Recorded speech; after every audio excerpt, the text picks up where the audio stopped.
I believe Tom would do something with it. I did. Well, I should say I believed God would do something with it through Tom.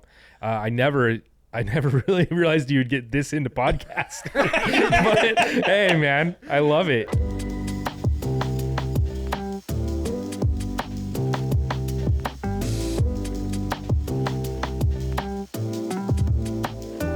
Wow, we would have never believed this. We're on Spotify, we're on Apple, we're on Google. Go out there and listen to us. So we're excited about it. We're glad you're excited about it. Let's go. 150 episodes.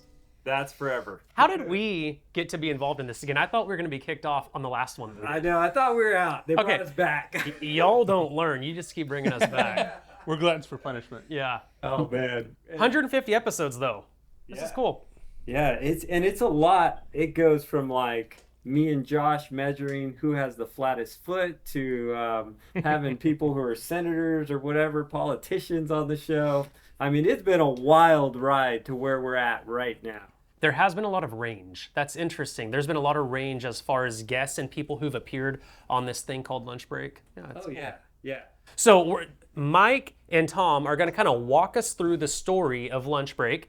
Adrian and I are going to heckle them as they go through it and ask, provoking questions and kind of the idea behind a lot of the decisions that were made and, where their minds were at, how they kind of got to where they are with the show, tagging people in to kind of like take over and carry it for seasons, etc. Just the fun stuff. Yeah, because I think most people do not know that this show and Jesus Christ have a lot in common.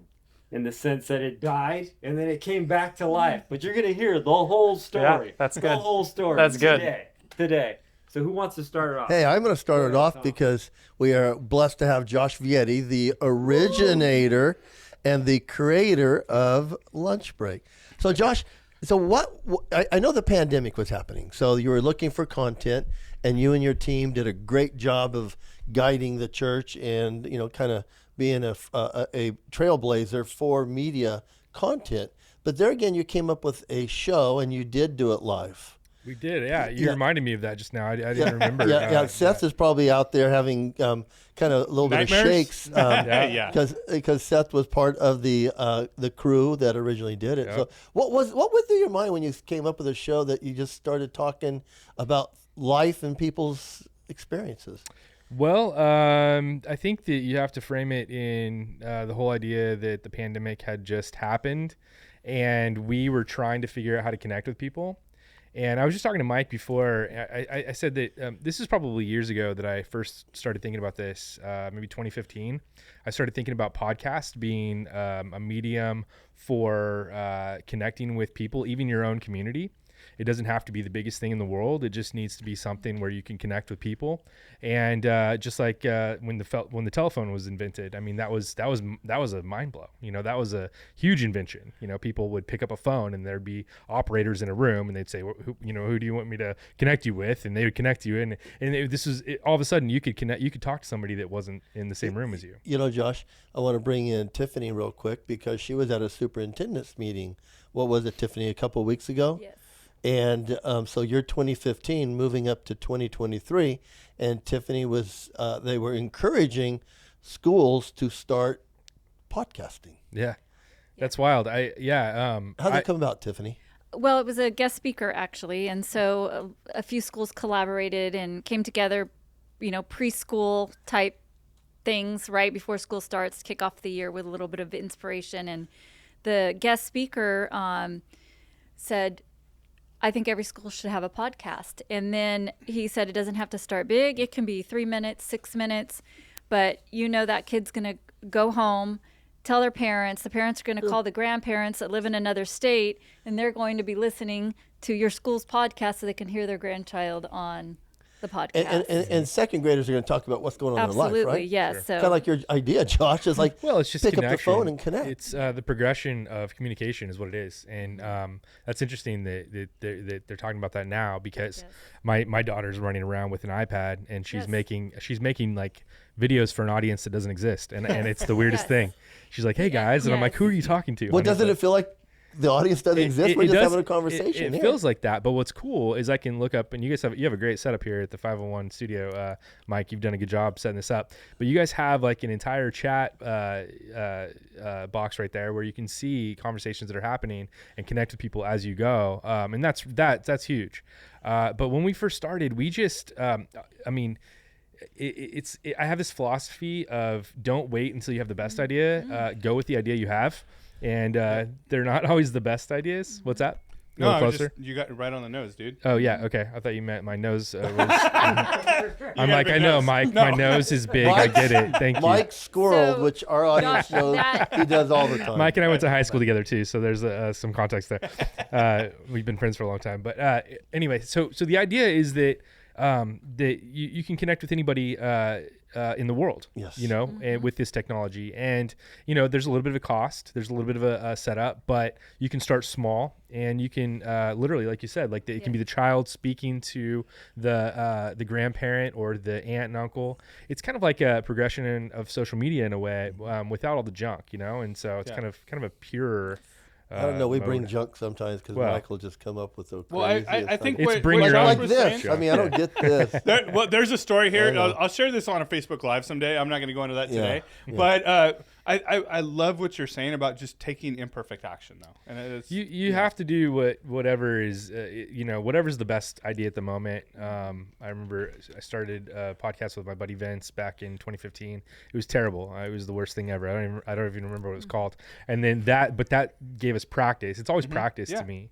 every single one is practice, though. It really is, and I've been criticized for stopping things, including this. But Josh, that far out, do you ever perfect it? Right? no, you don't. To me, it's all practice. Right. Yeah. It's all putting But I in think reps. that's what makes podcasting cool, is because it's just raw. It's real. I don't think it's supposed to be perfect. No, Yeah. it's not. I think Well, what Josh did is I think you said it from the pulpit too. Like you said that the online is like the history book.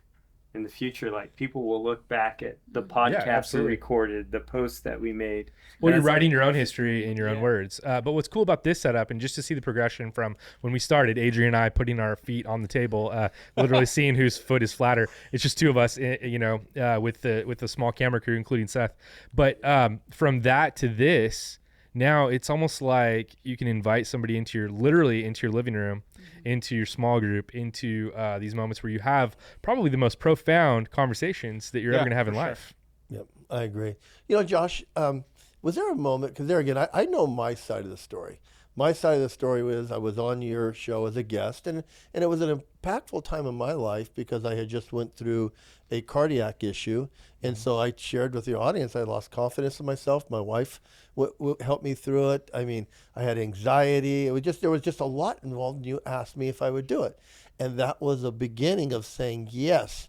And a lot of the times, I think people that have anxiety, they're working through things. Sometimes they have to take a step. Yeah. To realize it's dangerous, but it's worth it, and step out of your comfort zone. But I remember after I was on the show, you came to me and you said, "Tom, would you like the show?"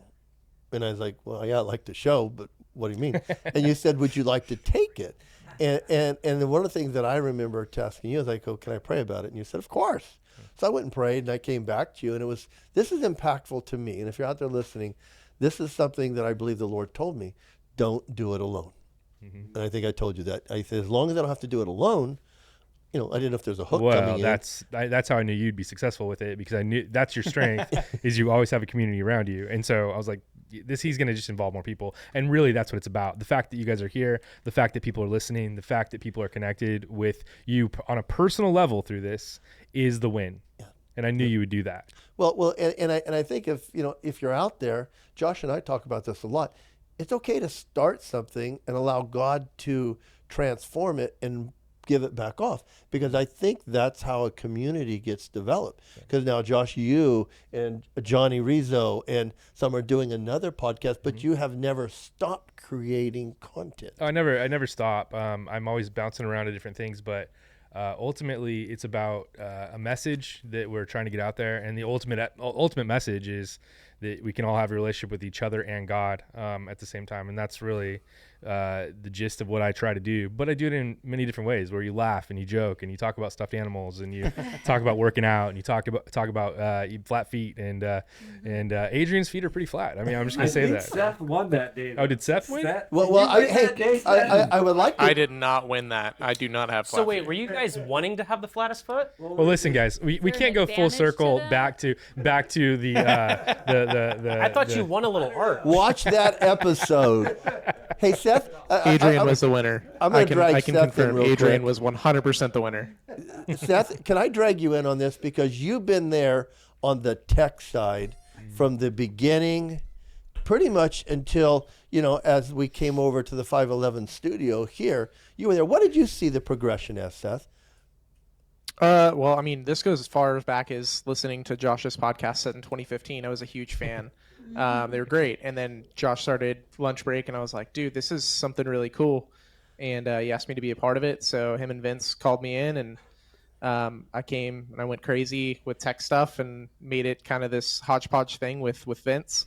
And we kind of kept going with it. And then Josh and Vince quit, which was really sad for me, because I'm you got like stuck a with ride me. or die for those two. And you got stuck. Well, I'm with a me. ride or die for Josh and Vince, but Pastor Tom, I talked about people here in San Diego about you all the time. I'm like, Mr. California from '85. He's like one of my mentors. He's so awesome. That's always scary. And then I actually used for me to get a couple of different jobs. I actually used this podcast specifically to kind of highlight things that I've done in the live atmosphere, and it was it's just honestly from the very beginning, this was something that was very different, and it was something that I loved. Well, one of the things that I think is special about you, Seth, is that you were there, and I reminded Josh today at the beginning of our 150th episode that he stuck me with something because it was live, and it was brutally live. And right, Seth? I mean, it was funny because I thought that was the only way to do it, and I actually had live podcast anxiety when we started recording it, because people were like, hey, you talk too fast. And I was like, well, I don't like dead air, because, on live, it's, the life and the death of the podcast. They're like, no, we can edit this. Right. So I had to unlearn some things. But Seth, the one that reminds me, how many times, Seth, did we have an issue right before we went live? Like 30 seconds before it was ready. I think I can probably count on one hand, and I think I did the first 75 shows. I think I can count on one hand how many times it actually went right. I wasn't sure where you were going with that, because I was like, I know I wasn't there at the very, very beginning. I was like, you can count on one hand, and then here comes the punchline, right? I remember one episode that we were having a sound problem, and I had these cheap, and I think they were left over from Josh. They were iPhone headsets, and I had them on. Remember, Seth? And there was no sound, and all of a sudden it was like 10 seconds before we started, and I pushed the audio, and you said, we've got sound. And I go, everything? And remember that one, Seth? Yeah. It was a weird conundrum that I can't explain at all to this day. But it was a mixture of that, and then actually this piece. I'm going to hold it up right now. And Seth goes, this piece was actually the thing that saved the whole day. Right here, mixed with your headset. Well, it was funny because Seth he said, "Don't touch a thing. It's working." And that's how many times you can come and talk, but if the tech side doesn't work, we're blessed with Alex and Nathaniel Tweed just as part of the tech team. Mm-hmm. They're the ones that put it together, because sometimes talking. And Josh, you have that technical thing too. Well, my thing is, I just wanted to be able to accomplish my mission during a time when it was difficult to accomplish our mission. Our church was shut down for a minute. Then we kind of opened up before we should have, right? But for a while we didn't know what was really happening. We thought this was really an issue where we didn't know if we were ever going to even be able to talk to each other in an actual meeting space again. And so we had to figure it out. Like, okay, well, the mission doesn't stop here. And so I remember doing podcasts, but I also remember going to people's homes. I also remember the youth jumped in. We had to make shit. We basically turned the small sanctuary in Northwest into a studio. So you had 4 the youth, studios. Yeah, right. Exactly. There was 4 corners and 4 studios. There was youth, there was us, there there was another women's?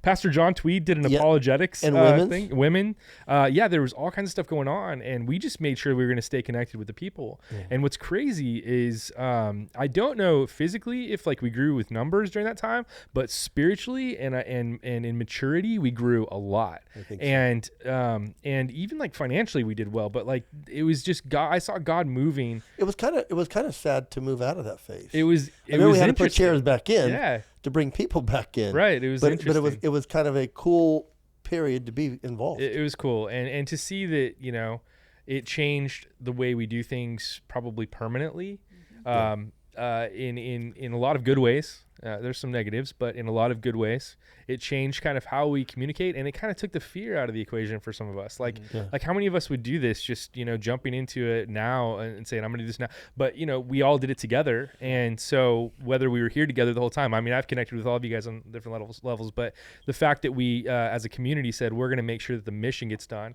A long time ago, Tom, I used to be deathly afraid of speaking in front of people. I used to be deathly afraid of doing this. I used to be deathly afraid of having even a conversation with somebody, until one day that I realized that my job is no different than the oil field worker. My job is no different than the police officer. My job is no different than the greeter at Walmart. Like they all have a mission, and they have to show up and they have to give it their all. And at the end of the day, we don't work for another man. We work for God, and that should be our focus, right? And so I got a whatever we question. do, I got a question for you. So what caused you to step away and pass the torch essentially and go to Tom and say, hey, can you take this thing over? What led up to that? It was my original intent to do that. Okay. So that was part of the plan. Yes, absolutely. Got it. It's never been. Did you know that, Tom? Did you have Tom in mind? But did you have Tom in mind? I did not know who I was going to hand it off to at the beginning. No, it was whoever stepped up, and Tom stepped up. So it's. I mean, Tom, he was busy. He was doing a lot of things, but I don't know, for whatever reason, God put Tom on What my about heart. Tom made him the guy just because you knew that it would be in good hands? Well, yeah, I think that Tom has a track record of sticking with things, and I just knew he would do a good job. But I saw that he had a mission as well, and I saw that this would. I hoped that this would fit in your mission, and you said it did. So it was a God thing more than anything. But yeah, I intended to hand it off. I intend to hand off pretty much everything I do whenever I start something. And the more we talk about it, the more I'm starting to see this. In the very beginning, it was this drive to go to where the people were at, because the people weren't coming to the building anymore. Right. And that changed everything. But what it made us all realize was that if we wanted to reach the people, we had to be online. Right. I know for myself, that was the biggest change that happened during that period of time. And Adrian, there's a huge discussion in the church, disagreement in the church among certain people. And I'm not even going to say it's an older, younger thing. It's just a mindset thing. But some people believe that there should be no online church. There should be no online content or social media. We should always gather together. My goal is that everyone always gathers together. That is always my goal. But I realize that some people are not mature enough to actually step foot in the building, even if there wasn't a pandemic or whatever, right? I realize that some people are just out there and they're not going to show up. And the truth is, I know that if I didn't grow up in church, I would be one of those people, because I'm an introvert, dude. Like, I'm not the type of person that wants to walk into a building with a bunch of random strangers that are holding their hands and singing about God. I'm not going to want to do that. And to see it online first is like an invitation. A podcast, it's like anything in life. It's a tool. It can be used for good or bad. That's what tools are. Yep. Well, as we move on, and like everything else, the churches started coming back together. And something was happening because, my co-host that year was Justin Greer, and Justin had responsibilities in the junior high. Mm-hmm. So I lost Justin as a co-host.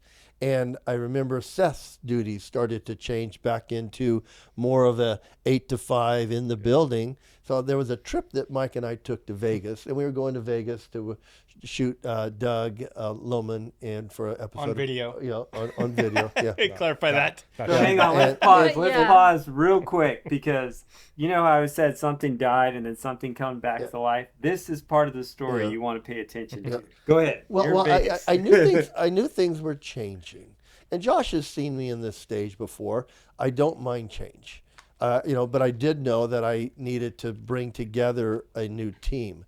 And so Mike Harvey had been watching Seth do the setup. And so Mike was helping Seth. Nathaniel Tweed was coming in. And so Mike was also taking credit for everything. what's that? Too. What's So that? for a while, I would do it all, and Mike would go, "Yeah, I did the whole podcast." Oh, that's good. He'd take all the credit he's a for it. businessman. Seth has been waiting years to say that. we'll have. highlight that He in waited- text at the bottom. He waited till the 150th episode. I waited this long to say that Mike didn't do anything for the first 75 episodes. Well, but I remember that he was looking over your shoulder and started acquiring that. And so we were driving to Vegas, and it was a kind of a really downer moment because I knew I needed to either make a decision we were going on with it or we were going to back away from it. So the drive from Bakersfield to Tehachapi was real dry, and we started that conversation, right, Mike? Yeah. It was like we were kind of depressed almost. Well, right? there was two things happening simultaneously. We were starting to get wings and starting to fly with the show. As the church was starting to take a step back, we had two things to accomplish. One is we had to reach a new audience.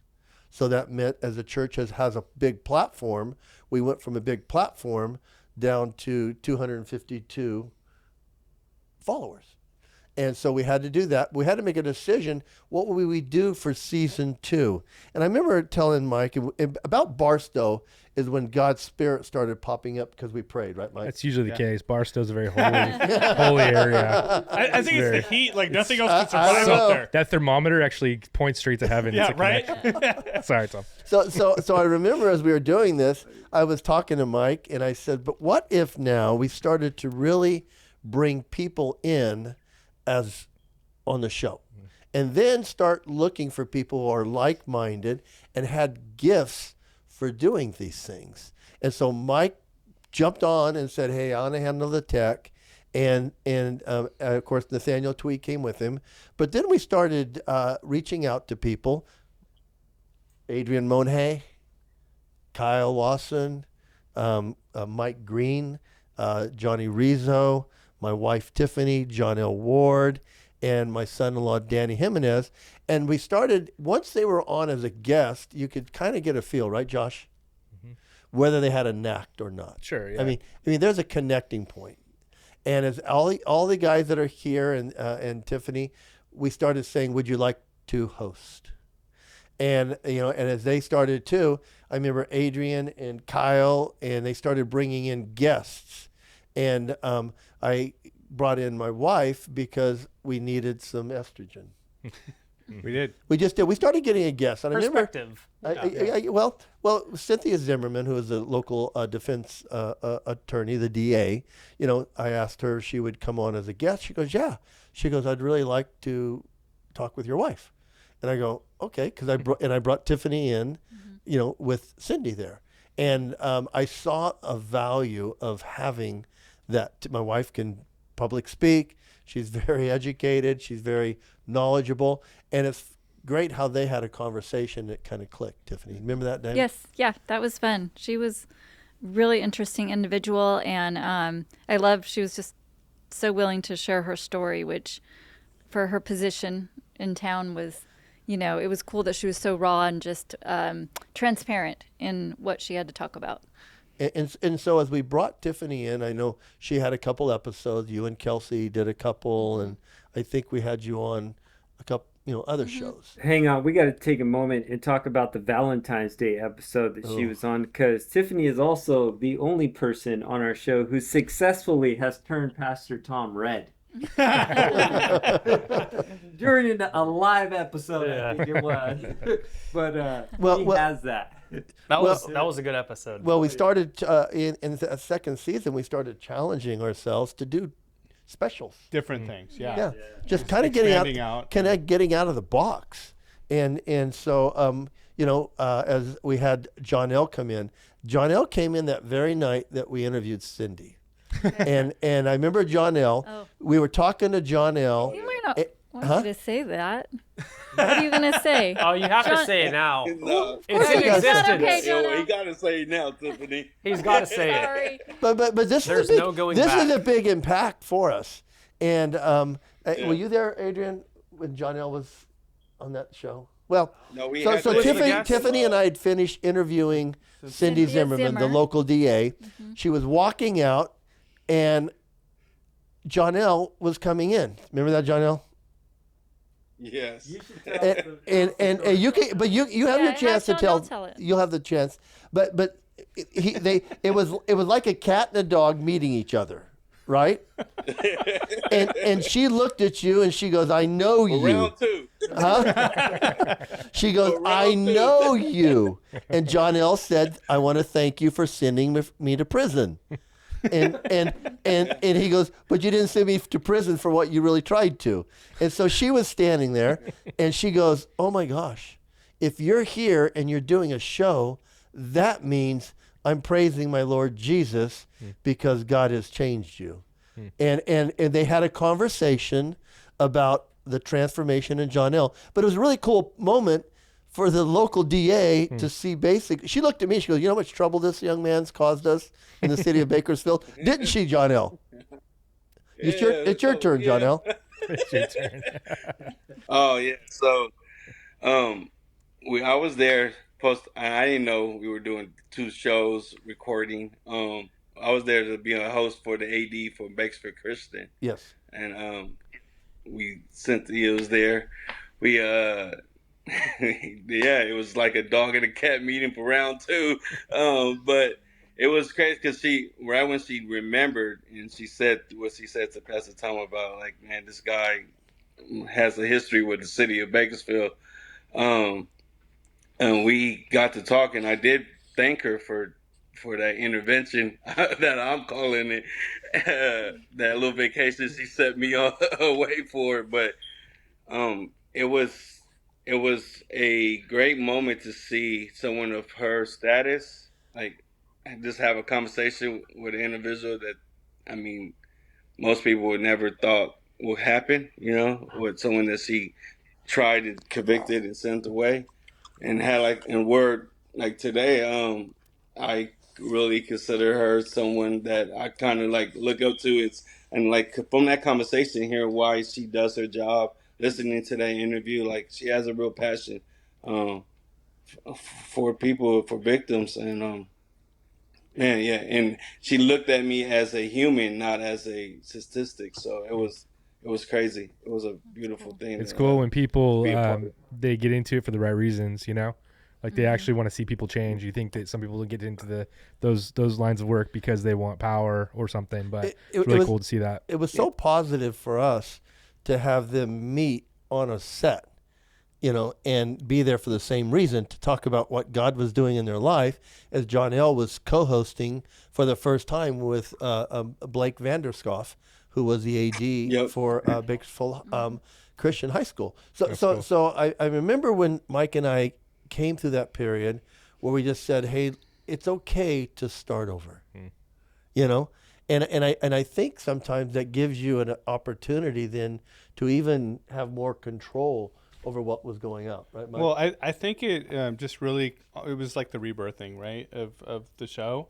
And I think, on that trip to Vegas, we, like you said, we were really kind of bummed out for the first half. We experienced the down, like Kyle said, the death. Yeah. But I think, Josh, too, your dad always says, when there's vision, there's always the delay, the death, and then the deliverance. Sure. Right. Kind of a process in a spiritual sense. And I think we but I think on that trip, like, God spoke to us, like, that this is about more than just how many people are watching or how many followers, but like making an actual real impact in society. And like that is, at least for me, and I know you, Tom, like we talk about this all the time, like our driving force and our driving mission is to be impactful, because I care about what kind of society my kids are growing up in, what kind of society Josh's kids and Kyle's kids and Adrian's kids. Like, we all like see what's going on around us in the world.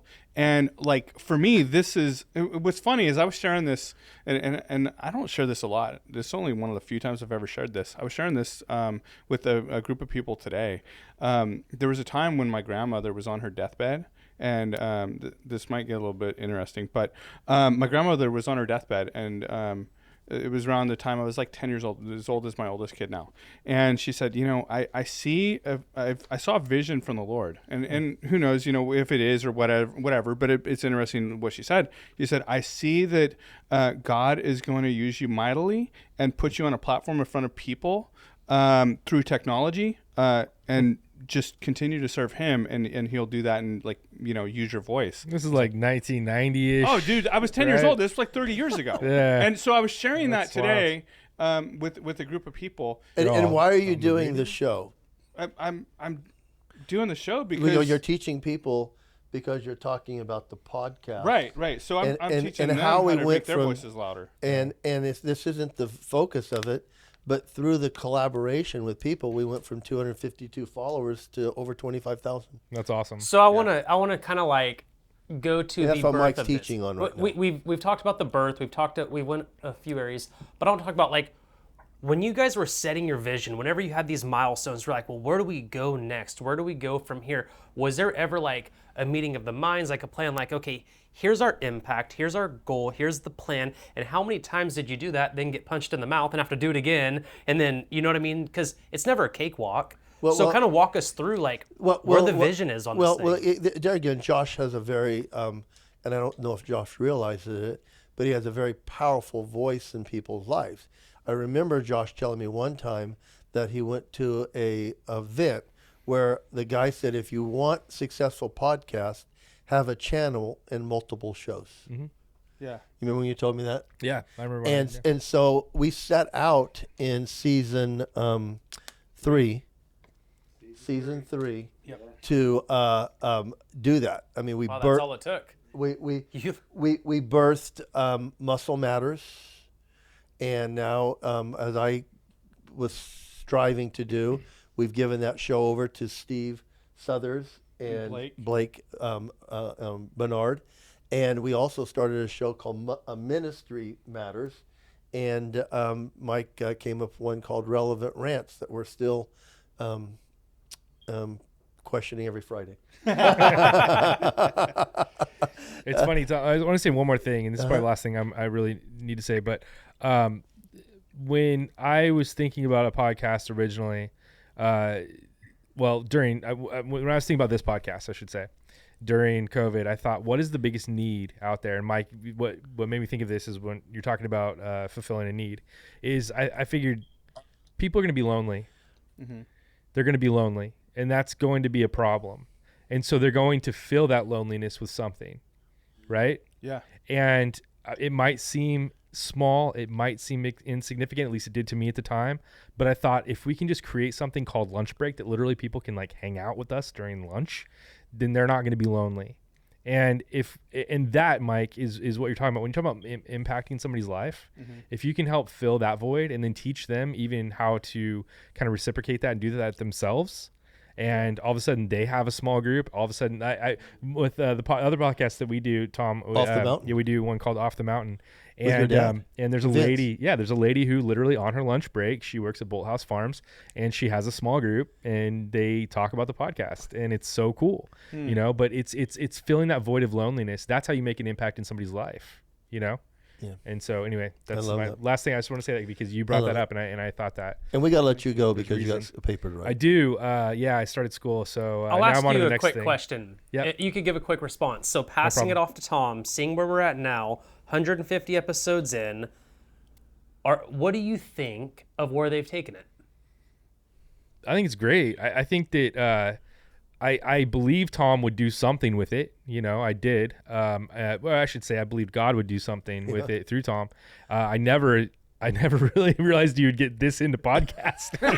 But hey, man, I love it. I really do. And this is always my hope and dreams that, I'm bummed that I don't stick around and stick with these things with you guys. But that wasn't my calling at the time. And I also went through some stuff too that I wouldn't have been able to do it. But the fact that you're doing it, the fact that you guys are doing it together, I think is the most impressive and the most inspirational part of it, because this right here, the synergy in this room, and the effect of that synergy that goes into your own lives and your own. I mean, I see Adrian, he's has a new picture with a new person on social media every single day.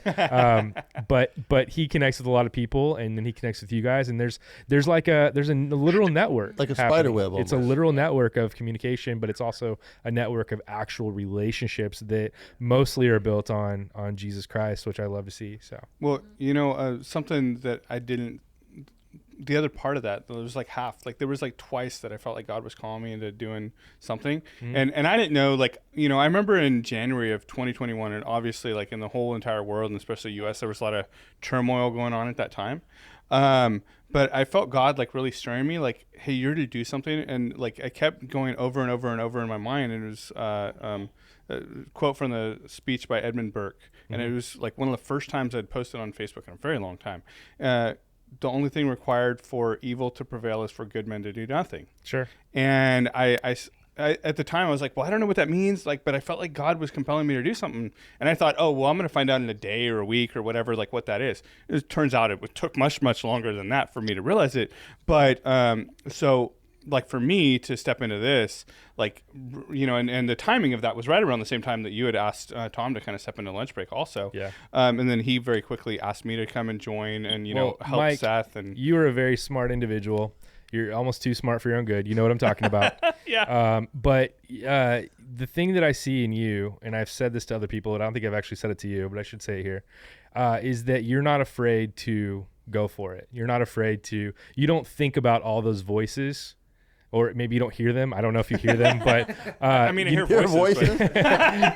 you know the voices that say you can't do that. There's no way you're going to be successful. You're going to look like an idiot. All those voices, you don't listen to those voices, and you usually push through that. And you're the same way, Adrian. You're the same way, Kyle. You guys are. I mean, Tom. You guys are all the same way, and that is the key to I think success. for me, I'm just stupid. But No, you're not stupid at all.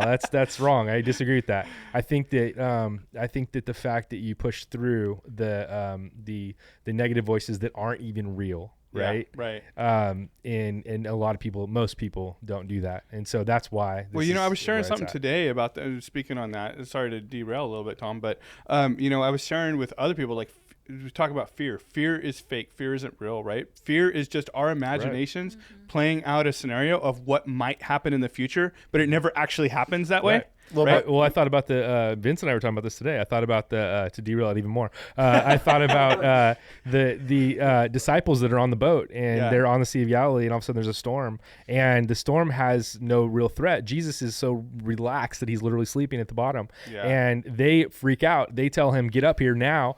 What are you doing?" They point to him. "What are you doing about this?" And he points back to them and says, "Where's your faith? Like, relax. It's going to be fine." Yeah. And I think so many times there might be a real storm. There might be an actual storm, and the boat might actually be rocking, but literally it's just a boat rocking. Nothing's actually happening, know? And I think that when we focus on the fact that the boat isn't going to capsize, right? And just we don't worry, we don't stress, we just let God be God, then there's no reason why you can't move forward in things. I remember the day Mike called me and goes, "Hey, if we're going to have these other shows, we need a umbrella." And he goes, "I've come up with this 5:11 after 1 Thessalonians 5:11. Let's use it, and it's faith, family, freedom in Christ." And we've had a lot of fun with that. Well, the interesting thing is, Josh, and you might not know this, and actually it was Ludavia that came up with this 1 Thessalonians 5:11. Women are the best ideas, right? But the verse was, and this you'll know where I'm going with this as soon as I say the verse. Encourage one another just as you've been doing. Yeah. Well, this whole thing was birthed out of encourage, right? Right. And encourage. Right. And then it became 5:11. And I don't know that was intentional or if that was just the Lord. I have to ask Ludavia. She'd be able to answer that question. I don't know, man. But it's cool to see so many different people at different parts, different cogs on the wheel. Yeah. But the whole thing is actually being constructed, and it's actually being produced by a big producer, right? Yeah, right. Exactly. An ultimate producer, and he keeps us going. And so, thank you for having me. I appreciate it. Josh, thank you, brother. I'm gonna peace out and go work on my paper. But I'm nervous before, but I think Johnny Reed. So it's funny that I think Johnny Reed Josh and Mike kind of started sharing about that, because literally Mike and I did we not have the exact same conversation this morning? literally about that self-doubt that sometimes creeps in, where you could be in rhythm, you could be in line with whatever your calling is, your destiny, your purpose, but you get caught in a vulnerable moment. It gets quiet, it's late, it's early, whatever the excuse is, something comes in and it goes, that's a dumb idea. You shouldn't do that. There's no purpose there. It's going to fail anyways. And sometimes we let that derail an entire purpose that we were called to. Yeah.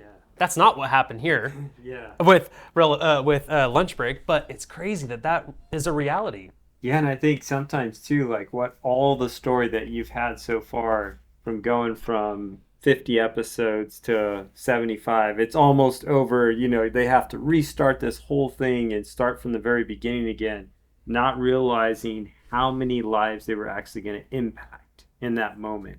I mean, we've had people get baptized. We've had huge things happen. People get business deals. People make connections, political connections, just through this podcast. Yeah. This has set in motion some Yeah. huge things that we've both seen. I mean, you and I have baptized, at least 15 people together? Yeah. But I think that's through this show. Just through this show. Yeah. That's awesome. I'm at That's- Team Challenge now once a month. I mean, Through it's this show. through Yeah. the show. Wow. Yeah. That's cool. Well, I think that's the purpose of seeing what God is doing through individuals. And Adrian and Kyle, people would have to be spiritually blind not to see what God is doing with you too. And as we have Johnny Rizzo here, I mean, Johnny and I were starting to put things together, and I remember having Johnny on as a co-host. And he came in, and Dr. Rizzo here is a doctoral student or graduate. But one of the things that I remember having Johnny come in on, we were interviewing David Boyd, Yeah, I remember that. and we used it in a sermon that I did on Wednesday night. But the amazing thing is, I saw when Johnny came alive on set, because Dave was talking about him being a people pleaser. Yeah. And that he felt inferior after having all this success.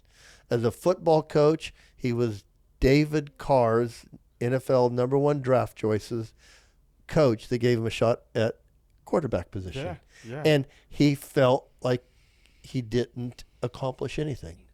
Yeah. And I remember Johnny jumped in with his education and his spiritual instinct. And I remember you said, that's not normal.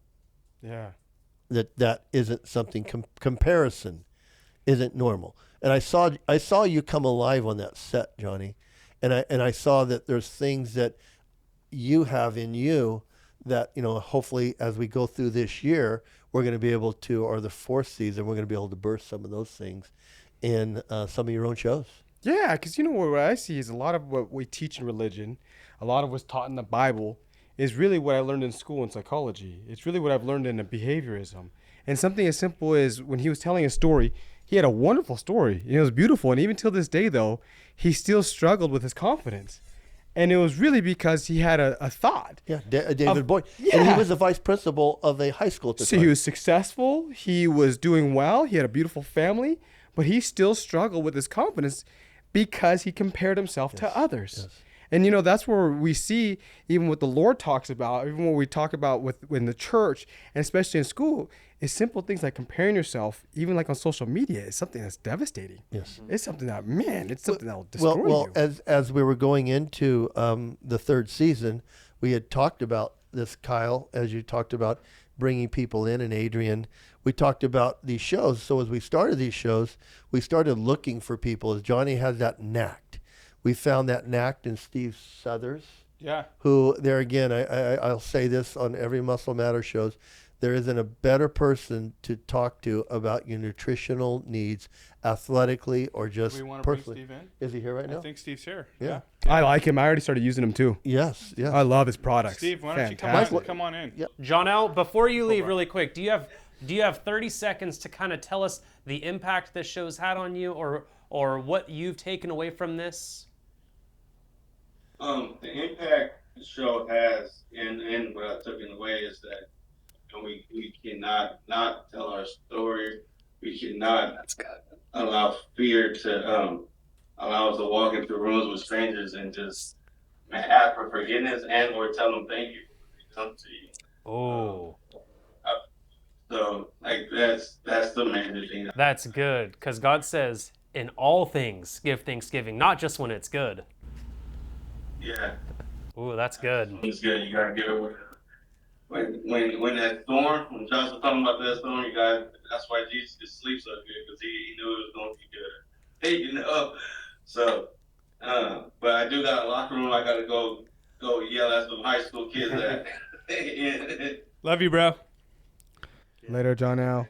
And we got Seth on there Yeah, too. yeah. Do you want to? There's a bunch of stories Seth could tell, and I have Mike Harvey red as a tomato, and it would be awesome to do that. But I think also we should talk about like you came up with crazy intros. My favorite intro. Oh, the burrito. Oh, that was The burrito was Dude, I classic. thought that was like a real commercial. I'm like, okay, who put this together? Right. That was Seth. good. Just like in this man, Seth. I'm going to brag on Seth. Seth, there isn't a task that I know of that Seth can't perform. Yeah. And if he doesn't know it, he won't let you know it. But he'll do a deep dive with a YouTube video or everything and come back and go, I got this. That's just his credit. That's why I think he's so valuable out in the marketplace. Yep. 100. It's Seth, and I can attest to that because you've helped me in my business for years. And what I'll say is, you made that video so good that like you didn't even have a great mustache, but the video was so good you didn't care. I'm just being. I was definitely in a beginner stage of that mustache. That Yeah. was also that mustache was contest winner worthy. At the end of it, that thing was big, bushy, and it had full curls. It would curl all the way into itself. Had a full-on loops on both sides. It was great. But when I made that video for the intro, which I believe was the intro for about a year. Oh, well, that- well, Seth, it's still out there on shows that are still being watched right now. Because people ask me about that. Why don't you guys use the burrito video anymore? I'm like, oh, you've watched one of those? They go back and rewatch. That's what I love about it. Seth is iconic. Well, if there's any way we can get our hands on some of that footage, we might be able to reuse but it. Alex can because it's out there. It's out there. Seth, Yeah, would you tell us kind of like what John L. did? Like, what's the impact that it kind of left for you? Because you did mention that it kind of helped you as part of your resume of where you're at now, because you're not even in Bakersfield anymore, right? No, I'm actually in North County, San Diego, in a beautiful place called Carlsbad. Love It's Carlsbad. absolutely amazing. I get to go surfing before I work. Wow. It's a lot smoother here than it ever was in my life. Like I get to go literally like the sun is setting right now. I'm looking out over my patio and I can see like the sun going off of the ocean. I don't live anywhere near the ocean. I live like 15, 20 minutes away from it, but I can see it from my balcony, and it's honestly, it's breathtaking. And I honestly accredit Lunch Break a lot to just being a really, really strong piece in my resume or my show reel of things that I can do. And I think like, honestly, just going through like all of the things that I've ever like had to deal with on the show, I think that has made it to where like I'm extremely resilient when it comes to like trying to figure things out. I don't think that there's two options that I learned, and that's one is you can stand there and start to freak out and not do anything, or you can just start working. One of the two, and if you start working, at some point something's going to work. So just try a billion things until one works. Well, one of the things I'll brag on Seth with, he's got such a cool head and demeanor, because the first year of the show, we had to pull all the equipment out of a storage room, walk it out, set it up after it worked the week before, and of course it's going to work now. That would be the theory we had. And then Seth would come in and go, we okay? He goes, we will be. We will be. I remember at one point the table actually broke. The table that I had all of the live streaming equipment, it actually fully broke, and I had chairs stacked underneath the one side of the table to hold the table up so that way I can continue to run the show. And that was I think the table broke about 5 minutes before the show started. I think so. I had all the cameras white balanced. I had all the audio set up, and I had a test stream up as I was trying to fix the table. And fixed the table and had it running, rocking and rolling, and we were only like 30 seconds late, which that was it. I don't think we. my main thing that I wanted to try. there again. But those are the early days. As you go through, you forget that. You forget that momentum that you would have to have. And I remember as I felt as Seth was being required other places, I started trying to help him set up, and I don't think that helped him. I had pulled things out, and I would try to. If Seth goes, "Hey, just if you pull the tables out and the chairs out, I'll come through and take care of the rest." So, but it was great to work with Seth. And Seth, I've known Seth and his family for so many years, but I can't say enough. And I want to say something too, Seth. I want to thank you, right? Yes, because and I know you felt like sometimes I stole the credit, and I didn't actually know. I didn't feel like it was true. I didn't feel like it was true. You did. He knew. He knew. Well, I didn't feel like it was true. Anyway. Spitting facts. Unintentional. I apologize, but I do want to thank you, Seth, because we wouldn't be where we are now without you having laid that groundwork with 511 and like all of the really cool things that we get to do now. Like, it literally wouldn't exist without you. You've got to know where you started, right? Absolutely, and I mean absolutely no hate by that, Mike. I love the crap out of you, man. Oh, I love you too, bro. I'm just giving you a hard time. I know because it's all good. I love you. Yeah, I love it. So there again, the idea, we even came up with taking a nonprofit and pushing out what they do and giving them credit. Lucky's Rescue is a local 501c3 animal rescue. Yep. And my friend John Haddad and Meredith Carter run it. And but there again, they do a great work, and they've got a different approach to this. They've got what's called a closed colony of animals. And so when the dog, I think they had parvo go through the local shelters, they didn't, because it's their philosophy. But it was every week we were able to put up an animal, and I think we got in trouble because we gave away, we gave away the same dog like 15 times. Yes, we did. And we gave away a litter of puppies that were too young to. But they were like, hey, people are coming out and asking for them by name. Too, I know Jonathan Rizzo, Dr. Jonathan Rizzo is here. Yeah, but I think correct. I think he made room for something special in the show too, because he has a father who is super special. Yes. Named Who might that be? Pastor Hector Rizzo. And he's an awesome man of God, an awesome mentor, friend, influencer, and everything that I see that needs to happen in this world. I see it in that man.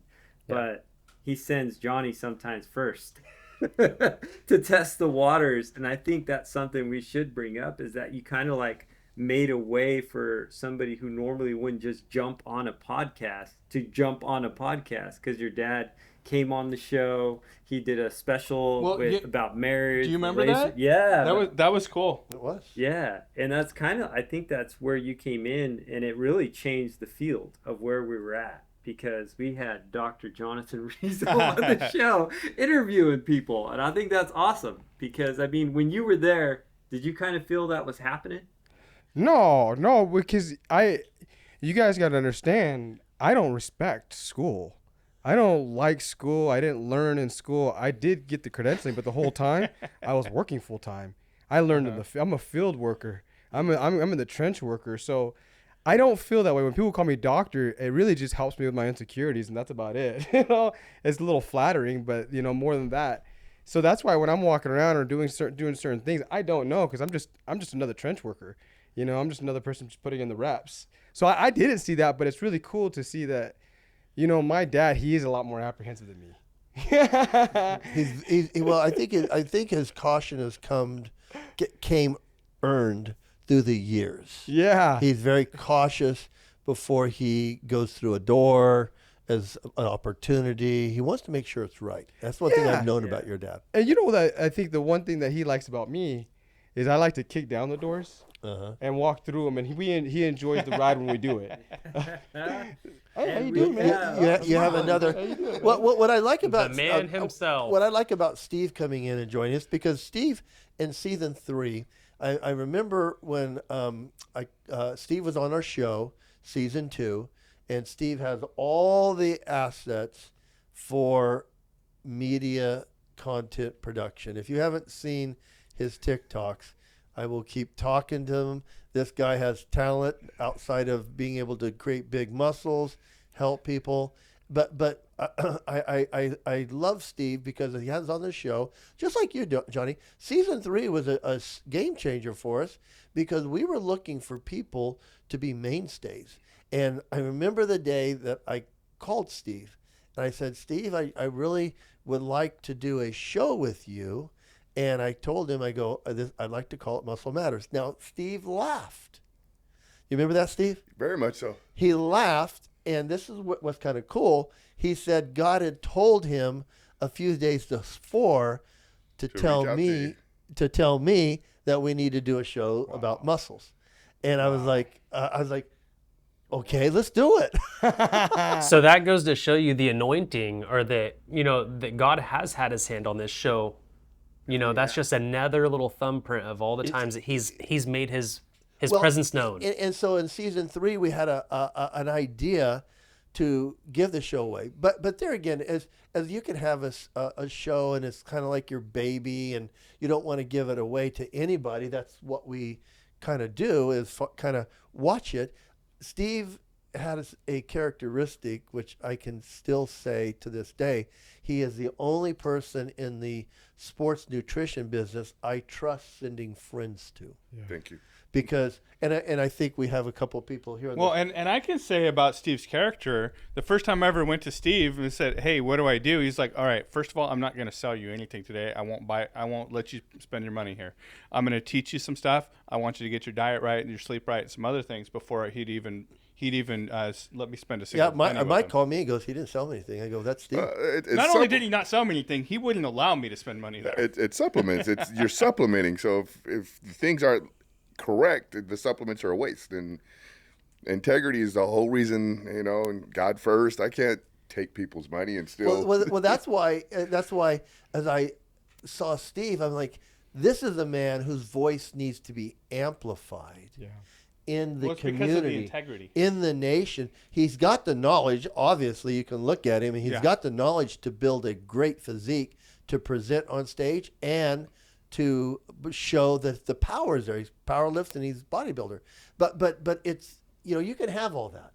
But if you're going to have a show called 511 Media Group, you need to make sure that the people have characters that are going to be on there. And that's what Steve brought to. Oh, I'm definitely a character. Well, he is that. He is that. But But we also want to revisit the part that I said earlier about if you mess with our show, see his muscles, all right? Muscles matter. and so as we were there, I think Muscle Matters has been the first show that we've been able to successfully find 2 people to carry on, because then we added Blake, because Blake has a gym. Blake's a believer. He has a local gym called Grindhaus, trains athletes, but he's the same mindset as Steve. He wants character. He wants Christ to be magnified first. And I'm telling you, no one has to tell me my frailties. I know that I'm not the best guy to do it, but I'll jump in and do it until God brings somebody else along. And I thank God for Steve and Blake, because they've been able to keep this show going. I mean, Mike jumps in there and does a great job, but they've been able to come on and really take it to another level. They really have. So, Steve, why don't you tell us a little bit? Because we've gone through this whole story from the birth of it, and now it's a mature 150 episodes. Well, I was blessed to come along after the machine was rolling. I mean, it's been a fabulous ride. I've enjoyed it. It's been a year. We've been over a year. So it's been over a year since we did the Muscle Matters. It doesn't feel like it's been that long, does it? No, I just when it popped up on my Facebook memories, I was like, it's been that long. It seemed like it was just yesterday that we started doing this. So I was blessed to come along once the machine was rolling. You guys had everything going, and I was able to walk right into a well-oiled situation. I've done a couple of podcasts before, and they weren't meant to be. Yeah.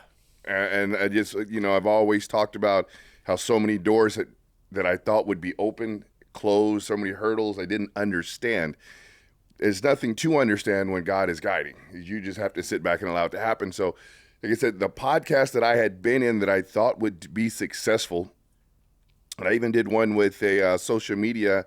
At the time, he was a big icon in social media, and that didn't go anywhere. But this is where I was supposed to be. I was supposed to be here with godly people talking about God, being able to represent God as well as the industry of muscle. Yeah. Well, I love it because as the third season came, Mike was always big on representing products. And one of the things we always push is Steve's store. Where can they find you at? 7420 District Boulevard. I love it. Across the street from Nestle. Yes. the opposite. You guys were talking about burritos earlier, so I didn't want to mention ice cream. That was Seth. Seth, did you ever see that video, Steve? No, I hadn't. Oh, you got to look. We'll bring it up on this episode because Seth did a great job. Yeah, Seth, you got to get us that footage, bro. And Seth put it together like that. I mean, the idea was there, and he's like, "Hey, what do you think about this?" You know, I mean, it was like no time, and it was complicated. But Mike started doing it. We had a nonprofit that we promoted, and then Mike, we had a guest, Randy Morton, who has Covenant Coffee, and we had Randy on a show, but we felt Randy's brand fit with our brand. Yeah, absolutely. And Mike went out there, and Randy now is a sponsor of our show, and we always push the Covenant Coffee because it's built around emancipated foster kids, their experience in life after they come out of the system, and Randy enhances that for them so they don't become a statistic. Well, and I think that goes back to like our entire mission at 511, right? Is to promote faith, family, and freedom, and support the organizations doing the work behind those values. So that goes to GCW Kicks for Kids with John L., the mission and the Teen Challenge, what Steve does, what Randy does with Covenant Coffee, and all of those organizations are the organizations we want to get behind. Shielding the front line, yeah. Another one that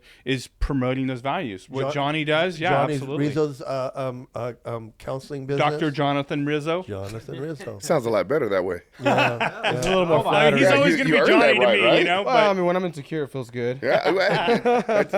Well, you know, and I got to say this now because, you know, I know Nathaniel's here and Alex are here, and they're behind the camera a lot, but their influence has been huge. Oh, yeah. There's no way we could do what we're doing without them. Oh, my gosh. They fill in for us. They do. I mean, they do lunch break shows. You know, I don't know if they've done Muscle Matter shows. I know they've done Ministry Matter shows. They've done Relevant Rants. I mean, they're the ones that bring it and make it possible for us to sit here and talk. And Alex has a show in the pipeline, doesn't he? Well, we do. He's working on some nerd show with you or something? Yeah, I think And me so. too. Don't leave me out. Yes. I'm a nerd. I'm a nerd inside. Steve and I are nerds on the inside, jocks on the outside. You know, and so yeah. But they're kind of the brains, Mike. They are. And I think you even say that. You know, you've given an opportunity to have a company. They've given it life and experience, and they know how to bring all this together. I do want to give them credit since we are bringing them up. So we're doing our trainings. Both Alex worked through the weekend. He worked yesterday on Sunday. He worked all day today. After we're done tonight, he's going to set up for us to do the training stuff tomorrow, and then they're going to pack up the car and they're going to leave at 3 a.m. to go up Northern California to film some stuff for some more clients of ours. Then they're going to come back, turn around, get this show out. Like, these guys make it all happen. Wow. Well, you know, Covenant Coffee. Yeah, you guys need some more coffee? well, you know, and as we kind of turn the corner, and we're talking about the fourth season. Yeah. Because, you know, the 150th episode kind of puts a lid on third season. We got some ideas that we've got. I mean, one of the things Mike's doing is he's teaching others how to do podcasts. Well, you know, and that's such an interesting thing. And it's interesting, the timing. And I really, the more I look at it, the timing is the Lord, you know, because it's like, how interesting is it that literally today is the first day that I start doing that, and it's the 150th episode. It's a kickoff of season 4, yeah. And it's like, for me, like initially I was like, oh, okay, we're gonna do this thing, but then like God spoke to me and it was like, okay, so first season was just about getting started. The second season was bringing in more people. The third season was kind of giving it away and starting more shows. And now the fourth season, we've done a lot of things and made our voices loud. And the show's 511. Now it's getting out there, and furthering that cause through other individuals and other shows and making their voices loud. Well, I think it's important to find people who can pick up a idea like Steve and Blake and carry the Muscle Matters to be able to start a new one, because we've got some on tap. One is we have Tiffany's podcast with her school. Yeah. You know, and another one is Danny Jimenez, my son-in-law's Wildlife Watch. Yep. And we have the entertainment show with Alex and, Steve and Nathaniel and you and maybe I, if they let me. They keep pushing me to the side. And we have Johnny's mental You keep health. saying you want to retire. Well, that's a analogy I use. That's the only thing that explains what I'm doing. Tom still wants to be a analogy. repeat guest. Hey. The analogy he uses, I like that. But those are the things that we're doing, and we just started something with a show that'll drop this week, and we did it with Angelo Frazier, who is one of our hosts. I'd really like Angelo to take Ministry Matters, because I think he's a natural for that. But we did a special that Daily Wire and Turning Point both are looking at. Wow. And so it's kind of a cool moment. It's an official thing, and Alex did a great job with the quality, and my daughter's already thrown back in her expertise. I want to throw that out there. Taylor and Tessa have been a creative consultant from day one. Tessa lives this life because she's a talent director for Daily Wire. She manages all their talent, and so she sees shows. She talked about how cool the episode we did with Angelo is. But we were doing something to be able to get on that next level. And Alex has the technical experience. We have the connections to do that. You know, one of the things we're going to do is we're going to have an East Coast studio. Yeah. You know, at the end of the 4th season, but we're continuing the West Coast. And that's where these guys here have to be able to come in and do the shows, because Mike and I, along with probably Alex, are going to be back there doing them on the East Coast. So to me... So that brings up something we should go to. We should talk about where Lunch Break and all of these sub shows under the umbrella of 511, where are we going with this? What's the vision? Steve talked about this being a great God thing, and he's got this vision. He's a year in. Where is that going? What does life in this look like? We've already seen the hundreds of people impacted, which is rad. I mean, being a part of that. Where are we going from there? People are coming in. So Angelo Frazier and all that's happening. I think so if they want to know what's next in that. So can I jump in, Tom? Yeah, absolutely. And want to hear. I want to hear your spin on this too, because I think we're pretty much aligned 99% of the time. It's that 1% that's the question mark, right? But for me, I see it as continuing that mission, right? So we got a lot of things we're working on with Shielding the Front Line, with getting out there and helping other people expand their mission and their causes. Can we say K-Love? Caleb, yeah. I mean, we're touching a lot of things with a lot of people at a different level. Yeah, and honestly, like I just know like the next step, right? God says to do this, and I just start doing it, and it's like almost like He doesn't even reveal what that mission is until you take that next step. And so, I know the next step. Obedience and faith. Yeah, and I know the next step is we're going to Tennessee. We're going to open a studio there, but doing that, we're going to expand the Shielding the Front Line out there and expand work with first responders. But we're going to also be working with ministry people and other business owners and doing those things. So. But maintaining the presence here. Absolutely. Yeah. Awesome. We're expanding, not moving. Well, Kyle and Adrian and Johnny and Steve, if I can answer that question, I think the chips fall to you guys. Yeah, that's awesome. And Steve, what's your vision for Muscle Matters? Where do you see this thing going? The influence, the impact. How big's it gonna get? Those days are over with. I really enjoy working with Blake. It's kind of a combination of new and old. Yeah. He has so much information that is just new talent and new information, new ways of training, and I enjoy working with him because it gives me something. If you're the smartest man in the room, you need to leave the room. You're in the wrong room.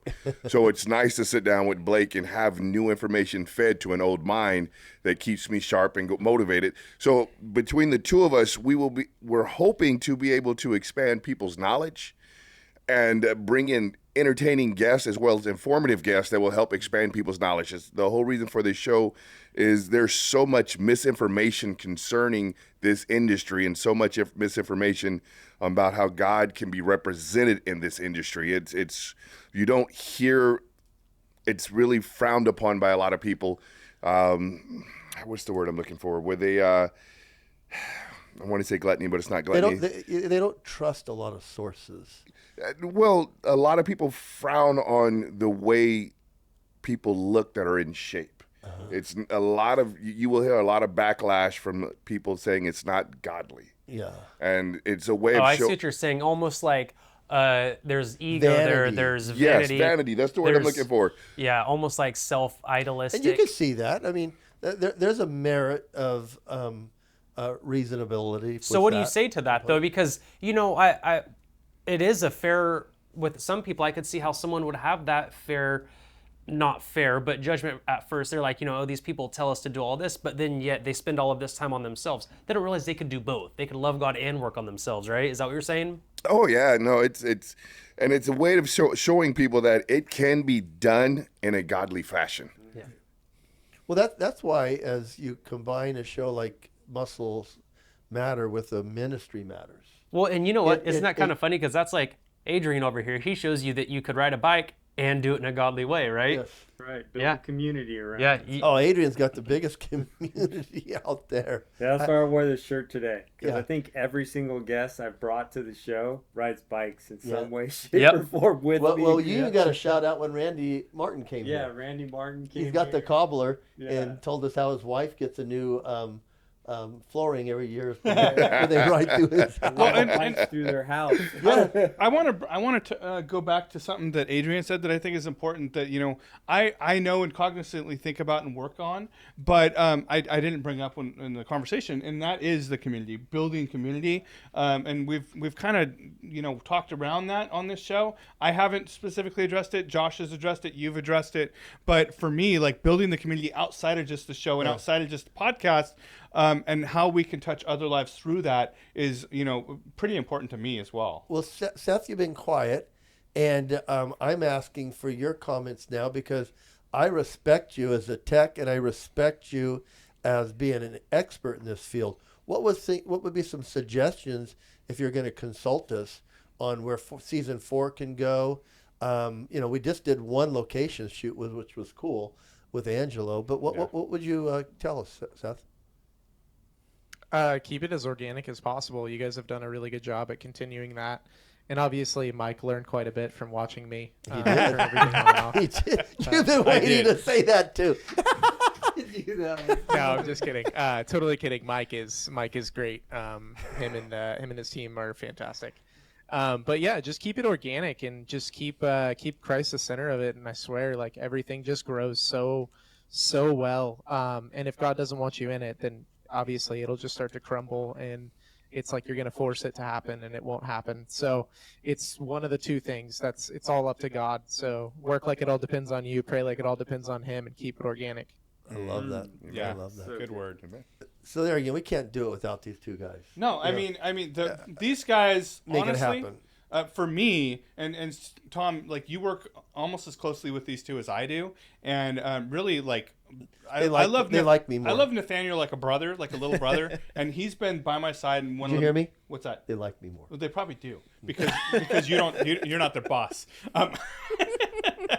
But I love Nathaniel like a little brother, and he's got my back through thick and thin. Yeah, I would consider him. You know, I'll my chime ride or in die, here. you know? I used to think, now don't kick me, Nathaniel. I used to think this guy was kind of like soft a little bit. I'm serious. At first impression, just because he's such just like a kind guy. And then I saw how many hours this dude puts in. I'm like, okay, hold on. This He's dude a is like, beast. this dude is savage. There's nothing soft about this guy. And he changed my perspective of him by like his literal hard work and effort. Very people do that because I am a big fan of hard work. And he's one of those guys I was like, oh crap, this dude outworks me for sure. Yeah, and you can also find his show. So Nathaniel has, like, if you notice, his dad is John Tweed, pastor, and they don't look the same. But if you want to know why, you'll have to watch that show, and you can kind of see the other reason why he's so savage too. Because I think it took when this show came back to life, it took something special to keep it going. Yeah. And I think that's why God brought you in, brought Alex in, because it was going to take two guys, special guys, to replace Seth.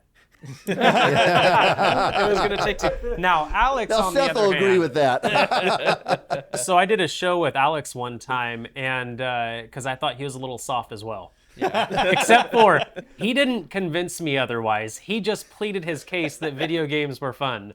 And you'll have to go watch that show. Nathaniel works hard, and this guy just plays video games all day. He did have a couple of great points, and I'm just giving him a hard time. That's what we do here. I see Nathaniel specifically, and I got to give this guy like so much credit because literally like he runs probably 1.5 of our companies, and this guy is literally like, and I've seen him come pretty dang close, literally. But I know with beyond a shadow of a doubt, if it comes down to it, he will go to blows over at least me, if not the business itself. Like with you.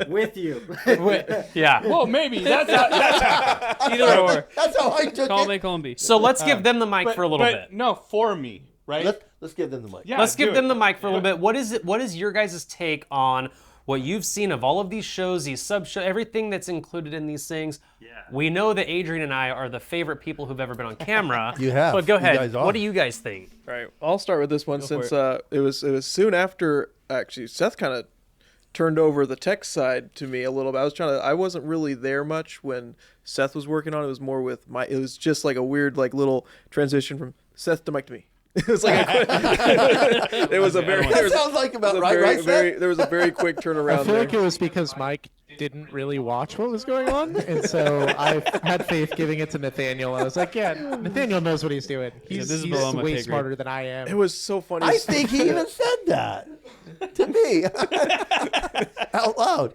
Well, I remember it started off as just Mike just coming up to me and like, hey, you know what? We're doing this show called Lunch Break, and I'm wondering if you want to like come by and just check it out. You know, just we're doing this thing Because you're not doing anything else. Yeah, because I was like, you're like, you know, we started going back to church, and you're like, you should check this out. This is really cool. And that's how it started. It was an invitation to check this out. It was a trick. Yeah. And then the next week, yeah, soon after I'm actually working for him, and then soon after he's like, I got you now. And now we have to work on this. And then came the 70-hour work weeks. No, but at first it was really all volunteer basis for us. Yeah. Like it was all we're just going to do this. You know, we have Monday nights, we clock out at 5 with the one business, and we just go over there and just run lunch break. And it was really cool to see it grow and just build from where it was. All the issues we had, definitely, I heard you talking earlier about all the tech issues. That is 100% real. And it's really, as a tech, you just have to learn how to duct tape things together sometimes. And it's incredible to see, though, everyone go through, hearing their stories, seeing how the conversations just grown more and more through how everyone interacts with each other, the questions being asked, the amazing God stories that are coming out of everything that everyone says. And then on the tech side, being able to sit back and make sure that things do go according to plan, praying beforehand, just so nothing goes out, nothing breaks, because it's just amazing words that we're hearing through it. And then being able to, soon after, with great permission from a great boss, bring on Alex here because I needed some help. But that was also a funny organic story too, because we both had the same previous job as well. Yeah. And so he just follows me around everywhere I do. Yeah. So let me know where you're going. You next. guys work well together. I will you. say that. Like you could tell the dynamic between you guys is really as well. Well, also we were roommates. We too. were roommates. Yeah. And then I had a kid, so that kind of ruined that dynamic. Yeah. Why would You did not have a kid. My wife Rachel did. had a kid. Yes, but it was also funny too because I edited for fun on the side, and your guys' workload was increasing, or like the output was wanting to be increased, and then then it was just like, I have a friend who lives with me who does this for fun. Can we hire him? And then for real. And then I think the coolest thing for me though is seeing the output like pentuple. Like I think when I first started, if I had the skills that I did back then, like the skills of now back then, I would have shown up, done lunch break, edited it, and then like been off the rest of the week. Yeah, because of what we do now. Work like 4 hours a week. Exactly. But now it's like we have lunch break, we have Muscle Matters, we have Ministry Matters coming soon. We also have Relevant Rants, and we do. I try to get as many shorts as I can. Yeah. We've been really busy right now. Yeah. But the output isn't just exponentially increased, but it goes to show how much more we can do with what we have. Well, you're working, running the camera, let alone editing. Yeah, I'm busy staring at these, making sure these guys are still recording.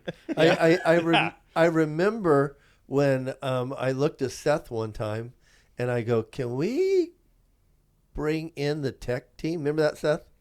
Yeah, it was. I go, Seth, I want to add you. Maybe 30 minutes. I go, maybe 30 minutes. I go, I want to add you guys into the show.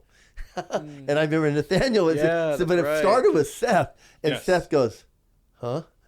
but there again, that's why I always told Seth that Seth has all the gifts. He can be behind the camera, he's like you guys, and he can be in front of the camera. He could be creating content. He could be editing it. He could be, the gifts are there, and it's great when you see people with those gifts and it all comes together. Because all I can do is sit here and do this. I think Mike is falling in that category now. Well, he used to, I remember him editing it all back in that section where he took over. It was like he was sitting there at home editing or here in the office, and I'm just like, "Hey, Mike, what are you doing?" IT's doing great, and he's just like, "I just can't. This is video. It takes me so long to do this." The real thing about it for me is like I am really, really good at overthinking everything. So I would spend what takes Alex probably 30 minutes. It take me like You've seen me edit. You're like, I have no idea what you just did. It was so funny too, because I'm like, "Hey, Mike, we have a meeting in 30 minutes we need to get to," and he's just like, "I got to get this video out. Like, I've got to do this really quick." He's like, got like a million other things on his mind. He's doing that, and that's when we started to take that over. And it was But now that we've taken over, what's stopping us from just creating our own videos? And there's nothing you can do to stop us. We'll call it dinner break. Dinner break. They're AI. I think the cool part too is you guys came in. You guys, Alex specifically helped make thumb drives. The little screens that you guys see on YouTube to make our shows look a little bit more. You mean thumbnails? Thumbnails, yeah. I'm all thumb drives. I was thinking thumb screws. Yeah. But when you guys came in, because there was more people, we were able to put out a better product. Exactly. And I think that is what this show continues to do. The more God gathers all these talents and stuff, the better it keeps getting, And I think you guys are a testament to that. Yeah, and I think it's also something we can certainly take pride in too, because there's some people, like, not that I know personally, but like other YouTube channels that have way larger followings, and like seeing like what you can see, because you're not on the inside, you're like, oh, we're outputting 5 times as much as these guys are. And like it's almost like, what are they like? Why, like, they must have a lot of free time then, like, because of how much we take pride in getting out as much as that we can do. We're excited for all the things we're going to be doing to the sets and everything else to make sure that it looks quality, to make sure that not only just looks it, but also hopefully just everything goes Tell us up more a about lot. that.